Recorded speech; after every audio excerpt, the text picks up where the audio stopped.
దేవుని పరిశుద్ధ నామమునకు మహిమ కలుగునగాక. యేసుక్రీస్తు వారి నామములో మరొకసారి కూడా ప్రేమాభివందనములను తెలియజేస్తూ ఉన్నాను. ప్రభువునందు ప్రియ దేవుని బిడలారా, ఈ విధంగా దేవుని వర్తమానములను మీకు అందించడానికి పరిశుద్ధాత్మ దేవుడు నన్ను ప్రేరేపించి పరిశుద్ధ లేఖనములలో ఆత్మీయ విషయములను తెలియజేయుటకు, వాక్యానుసారముగా మనం నడుచుకొని వాక్యములను గైకొంటూ ఆయన ఆజ్ఞలను అనుసరించి మనము కొనసాగుతూ ఉన్నట్లయితే మనము ఆశీర్వదింపబడతాము, మన కుటుంబాలు ఆశీర్వదింపబడతాయి, మన దేశము ఆశీర్వదింపబడుతుంది. ఏ ఒక్క వ్యక్తి కూడా నష్టపడిపోకుండానట్లు దేవుని రాజ్యమునకు అనేకులను సిద్ధపరిచే ఒక సాధనములుగా ప్రభువు మనలందరినీ వాడుకొనులాగన మన వ్యక్తిగత జీవితములోను కుటుంబ జీవితములోను అత్యధికముగా ప్రార్థించే వ్యక్తులంగా ఉండాలని ఈ వర్తమానము ద్వారా నేను మీకు తెలియజేస్తూ ఉన్నాను. పరిశుద్ధ లేఖనములలో యేసుక్రీస్తు వారు 12 మంది శిష్యులను ఏర్పరచుకున్నాడు. వారికి అపోస్తులులు అనే పేరు పెట్టాడు. వారి యొక్క జీవిత విధానములు, వారి యొక్క సేవా విధానములు, వీటన్నిటిని కూడా మనము గమనించినప్పుడు మన ఆధ్యాత్మిక జీవితములో వాటిని పరిశీలన చేయగా మనము వారు ఏ విధంగా ప్రభువును వెంబడించారో అలాగే ప్రతి క్రైస్తవుడు కూడా ఆయనను వెంబడించాలనేది దేవుని ముఖ్య ఉద్దేశమై ఉన్నది. కనుక యేసుక్రీస్తు వారి యొక్క 12 మంది శిష్యులను మనము ధ్యానించుచూ ఉన్నాం. పరిశుద్ధ లేఖనములలో మత్తయి సువార్త 10వ అధ్యాయము 2వ వచనము నుండి 4వ వచనం వరకు గమనించినప్పుడు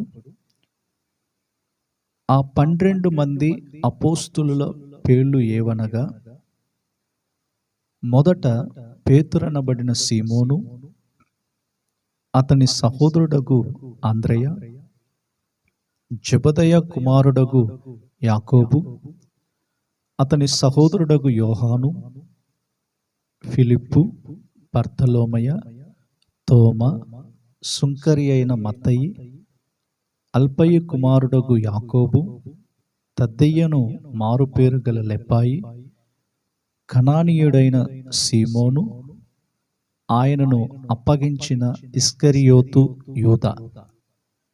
ఈ 12 మంది శిష్యులను గురించి ఇక్కడ చెప్పబడుతూ ఉన్నది. యేసు ప్రభువారు ఈ 12 మందిని పంపుచు వారిని చూచి ఆజ్ఞాపించినదేమనగా, మీరు అన్యజనుల దారిలోనికి వెళ్ళకుడి, సమరయుల ఏ పట్టణములోనైనా ప్రవేశించుడు గాని ఇశ్రాయేలు వంశములోను నశించిన గొర్రెల యొద్దకు వెళ్ళుడి అని చెప్పి, పరలోక రాజ్యము సమీపించి ఉన్నదని ప్రకటించుడి, రోగులను స్వస్థపరచుడి, చనిపోయిన వారిని లేపుడి, కుష్ఠరోగులను శుద్ధులనుగా చేయుడి, దయ్యములను వెళ్ళగొట్టుడి, ఉచితముగా పొందితిరి ఉచితముగా ఇయ్యుడి అని చెప్పి శిష్యులకు ఆయన తెలియజేస్తూ వచ్చాడు. ఈ 12 మందిలో మొదటి శిష్యుడైనటువంటి పేతురు అనబడిన సీమోనును గురించి ఈ సమయములో కొన్ని ఆత్మీయ సత్యములను మనం నేర్చుకోబోతూ ఉన్నాం. పేతురు అనబడిన సీమోను. ఈ సీమోను పేరుకు 3 అర్థములు కలవు. పేతురుకు 3 పేరులు గురించి మనం చూస్తూ ఉన్నాం. పేతురుకు 3 పేర్లు కలవు. మొదటిగా సీమోను అనగా యూదా పేరు. పేతురు అనగా గ్రీకు పేరుగా కనబడుచు ఉన్నది.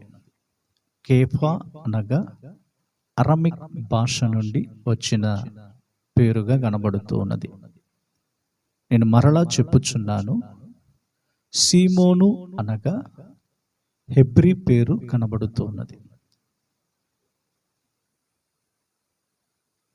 అలాగే పేతురు అనగా గ్రీకు పేరుగా కనబడుతున్నది. కేఫా అనగా అరామిక్ భాష నుండి వచ్చినటువంటి పేరు అయ్యున్నది. నా ప్రియ దేవుని బిడలారా, ఇక్కడ సీమోను అనగా మొదటి పేరును గురించి మనం గమనిద్దాం. సీమోను అనగా చెవియొగ్గి వినేవాడు. సీమోను అనగా చెవియొగ్గి వినేవాడు అన్నమాట. కనుకనే అపోస్తులుల కార్యములు 4వ అధ్యాయము 19వ వచనమందు గమనించినట్లయితే, అపోస్తులుల కార్యములు 4వ అధ్యాయము 19వ వచనమందు, అందుకు పేతురును యోహానును వారిని చూచి, దేవుని మాట వినుట కంటే మీ మాట వినుట దేవుని దృష్టికి న్యాయమా? మీరే చెప్పుడి అని అక్కడ వారితో మాట్లాడుచూ ఉన్నాడు. దేవుని మాట వినుట కంటే మీ మాట వినుట దేవుని దృష్టికి న్యాయమా? ఒక వ్యక్తి దేవుని మాట వినాలే కానీ లోక సంబంధమైన మాటలను వినడానికి ఇష్టపడకూడదు. వాటి యొక్క దరిదాపుల్లో కూడా వెళ్ళకుండా తమ జీవితములను కాపాడుకుంటూ రావాలి. ఇక్కడ పేతురు దేవుని మాట వినడానికి ఇష్టపడుతూ ఉన్నాడు. అనగా సీమోను అనగా చెవియొగ్గి వినువాడు. ఈ చెవియొగ్గి వినే ఒక వ్యక్తి సీమోను యొక్క జీవితంలో మనం చూస్తూ ఉన్నాం. కనుక చెవియొగ్గి వినినప్పుడు ఒక వ్యక్తి జీవితములో 3 ఆశీర్వాదములను పొందుకుంటూ ఉన్నాడు. ఒక వ్యక్తి ప్రార్థనలో ఏకీభవించి దేవుని స్వరమునకు చెవియొగ్గి అతడు కనిపెట్టుచూ ఉన్నట్లయితే 3 ఆశీర్వాదములను పొందుకోగలుగుతూ ఉన్నాడు. మనము ప్రార్థన చేస్తూ ఉన్నాము. మన ప్రార్థనకు జవాబు రావాలని ఎదురు చూస్తూ ఉంటాము. దైవ సన్నిధిలో అధిక సమయాన్ని గడపాలని ఆశపడుతూ ఉంటాము. కానీ దేవుని మాటకు చెవియొగ్గి నడుచుకుంటూ ఉన్నామా? దేవుని మాటకు మనం లోబడుతూ ఉన్నామా? ఈ రోజుల్లో క్రైస్తవులమైన మనము దేవుని మాటకు చెవియొగ్గి మనం నడుచుచూ ఉన్నట్లయితే మనము ఆశీర్వదింపబడిన వారం. మరి దేవుని మాటకు చెవియొగ్గకుండా, దేవుని ఆలోచనకు చెవియొగ్గకుండా మనం నడుచుచూ ఉన్నట్లయితే ఈ ఆశీర్వాదములన్నిటిని కూడా కోల్పోతాం అన్నమాట. అప్రియ దేవుని బిడలారా, ఇక్కడ ప్రాముఖ్యంగా ఒక మాట నేను చెప్పాలనుకున్నాను. అదేంటంటే, నేనైనను మీరైనను దేవుని మాటకు చెవియొగ్గి నడిచినట్లయితే ఆశీర్వదించబడతాం. మరి దేవుని యొక్క మాటకు చెవియొగ్గకుండా, దేవుని యొక్క స్వరమునకు చెవియొగ్గకుండా, సాతాను యొక్క స్వరమునకు చెవియొగ్గినట్లయితే మనము అనేక ఆశీర్వాదములను కోల్పోయేవారముగా ఉంటున్నాం.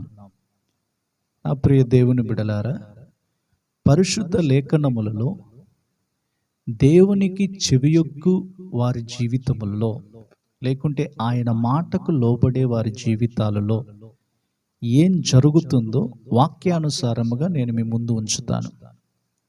మొదటిగా నిర్గమాకాండము 23వ అధ్యాయము 22వ వచనాన్ని మనము గమనించినట్లయితే, నిర్గమాకాండము 23వ అధ్యాయము 22వ వచనములో, అయితే నీవు ఆయన మాటను జాగ్రత్తగా విని నేను చెప్పునది యావత్తు చేసిన ఎడల నేను నీ శత్రువులకు శత్రువును, నీ విరోధులకు విరోధునై యుందును అని అంటున్నాడు. ఇక్కడ దేవుడు సెలవిచ్చిన మాటలను మనము గమనిస్తూ ఉన్నాం. ఆయన మాటను జాగ్రత్తగా విని ఆయన ఏదైతే చెప్పుచున్నాడో దానిని చేస్తున్నప్పుడు శత్రువులకు శత్రువును, విరోధులకు విరోధునయుందునని ఇక్కడ చెప్పుచూ ఉన్నాడు.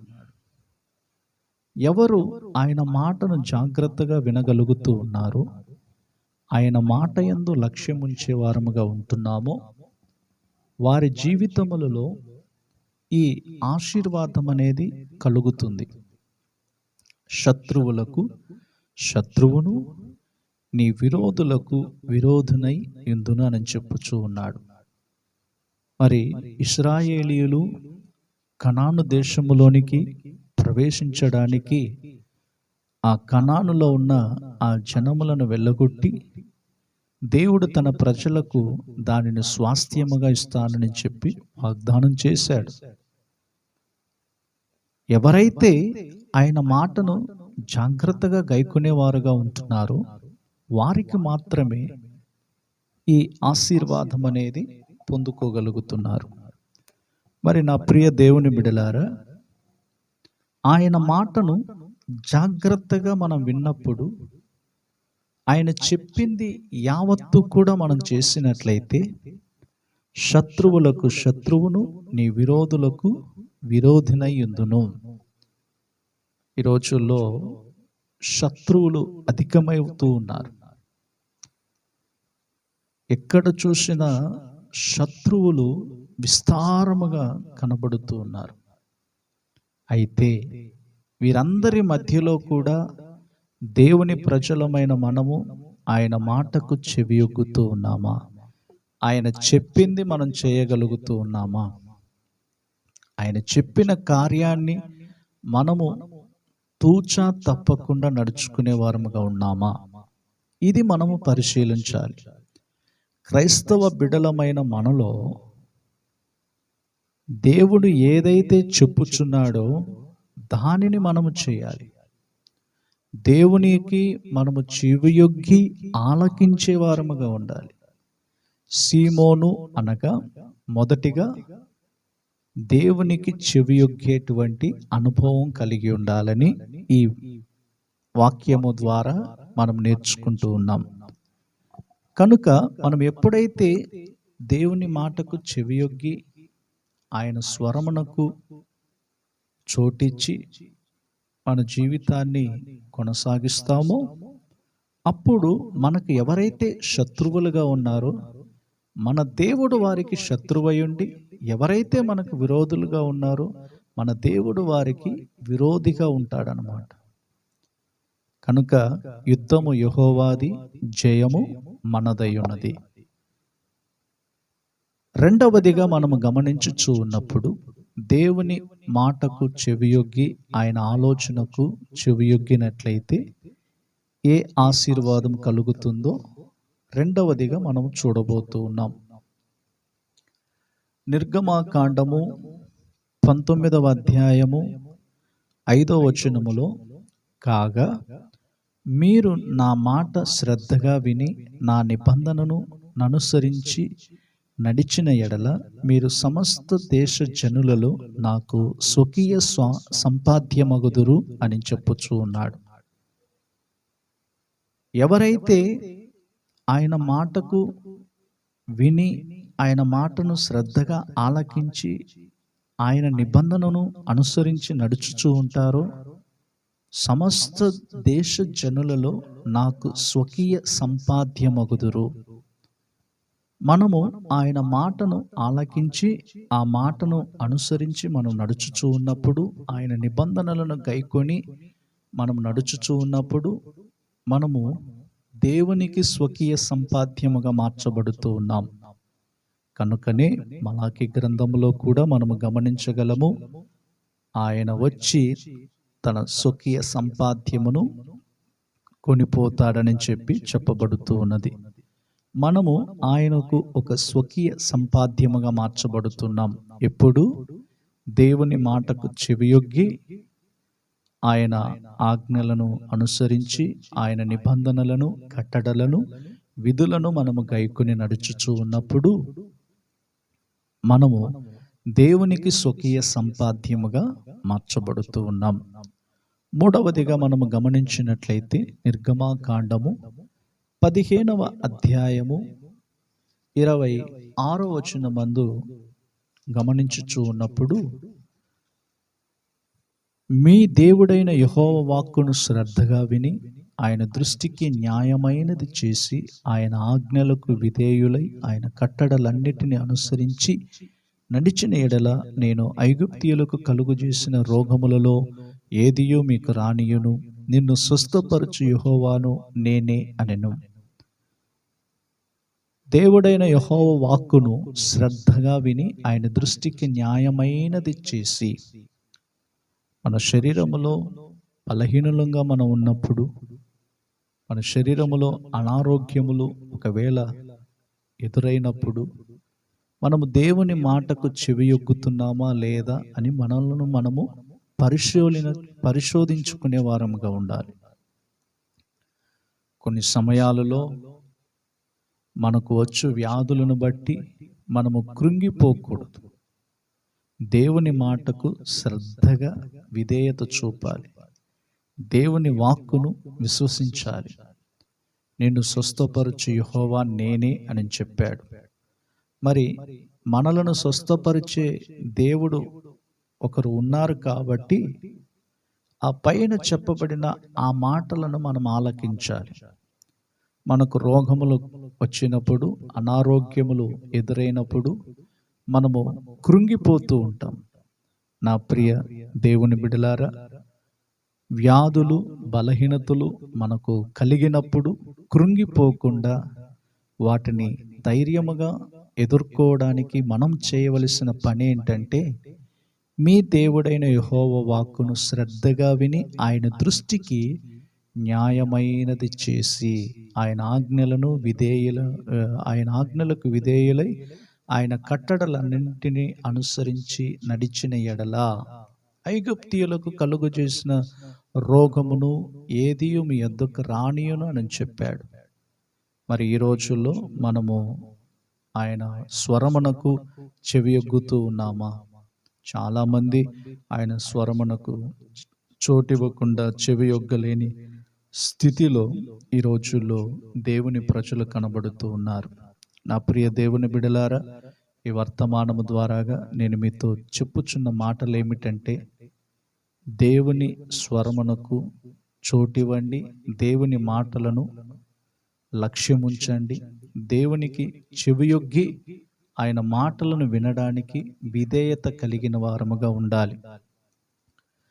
ఇంకను ఈ సీమోనును గురించి మనము గమనించినట్లయితే, సీమోను అను పేరు అనేది 4 చోట్ల పిలువబడుతూ ఉన్నది.